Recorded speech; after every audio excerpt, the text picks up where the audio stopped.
बिस्मिल्लाहिर्रहमानिर्रहीम। पहला टॉपिक है इंग्लिश का, तो डिटेल से इंग्लिश को आज डिस्कस करते हैं, बहुत ही आसान बनाकर। ये इंग्लिश को अगर बिल्कुल बेसिक पे लेके जाए तो एक लैंग्वेज है, जैसे हमने अपनी जो लैंग्वेज है वो सीखी है, इसी तरह हमने इंग्लिश लैंग्वेज सीखनी है। अब इसके अंदर सारे फैक्टर तो हैं जो जो भी हैं, लेकिन जिस तरह से हमने इस चीज़ को बनाया हुआ है बहुत ज़्यादा मुश्किल टफ कि हम में इंग्लिश आ ही नहीं सकती, सारी चीज़ें वो नहीं है। आपने जस्ट रिलैक्स होकर ये वीडियो देखते रहना है, इंशाल्लाह आपकी इंग्लिश इम्प्रूव हो जाएगी। सबसे पहली चीज़ क्या होती है कि इस इंग्लिश के अंदर साउंड्स, जैसे अगर आप छोटा बच्चा देखते हैं, अगर वो इंग्लिश सीखना चाह रहा है तो वो किस तरह से सीखता है इंग्लिश,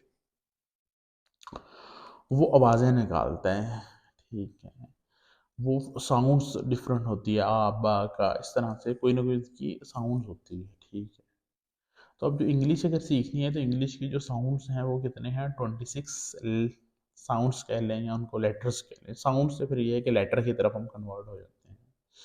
इंग्लिश के 26 लेटर्स हैं। कुछ फिर जो आवाज़ें हैं वो ये है कि हम थोड़े से उनको कंबाइन करके पढ़ते हैं, वो भी मैं स्क्रीन पे शो कर दूंगा। देन इंग्लिश, इसके बाद क्या सारी चीज़ें आ जाती हैं कि जो आवाज़ें होती हैं जब वो आपस में मिलती हैं तो हमारे पास क्या बन जाता है, वर्ड बन जाता है। जैसे सी ए टी, ये तीन अल्फाज से बन गया कैट, ठीक है। फिर टॉप, टी ओ पी, तीन अल्फाज से इनको कंबाइन किया, क्या बन गया हमारे पास, टॉप। तो ये जब अल्फाज आपस में मिलते हैं, लेटर्स आपस में मिलते हैं तो क्या बन जाता है, वर्ड, एक अल्फाज बन जाता है, ठीक है।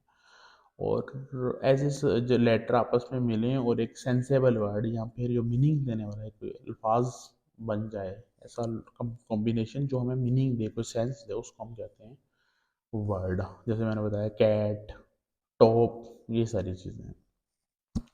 अब हम आते हैं आगे, चलते हैं। जब हम वर्ड्स को आपस में ज्वाइन करते हैं, लेकिन एक वर्ड दूसरा तीसरा, इनको जब हम कंबाइन करेंगे तो हमारे पास क्या बन जाएगा, सेंटेंस, ठीक है। अब सेंटेंस की ही पूरी इंग्लिश है। अब जब इसको डीपली एनालाइज करेंगे, देखेंगे, तो सेंटेंस ये है कि उसकी स्ट्रक्चर हमने पढ़ना है, उसकी फॉर्मेशन चेंज करनी है और सेंटेंस आगे कंबाइन करते जाएंगे तो आप इंग्लिश है। तो सिंपल, मैंने जो अब इसको कंक्लूड करूँगा क्या है कि आपके सबसे पहले आवाज़ें हैं, ठीक है, उनको हमने कन्वर्ट कर दिया किसमें, लेटर्स में। लेटर्स मिलकर हमारे पास वर्ड्स बना लेते हैं, वर्ड्स जैसे मिलते हैं तो सेंटेंस। अब सेंटेंस का जो होता है स्ट्रक्चर होता है, ठीक है, ही इज़ बॉय हो गया, ही, इट इज़ और बॉय, ये तीन वर्ड आपस में मिले हैं तो क्या बन गया हमारे पास, एक सेंटेंस बन गया। तो इसी तरह से ये सारी चीज़ें बहुत ईजी हैं। अब सेंटेंस ही एक तरीके से देखें तो पूरी इंग्लिश है।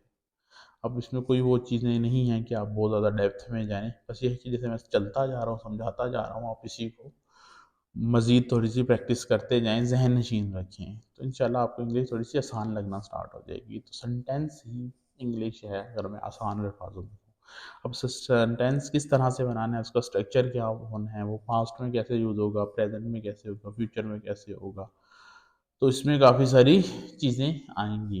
तो वो इंशाल्लाह हम नेक्स्ट वीडियो में डिस्कस करेंगे।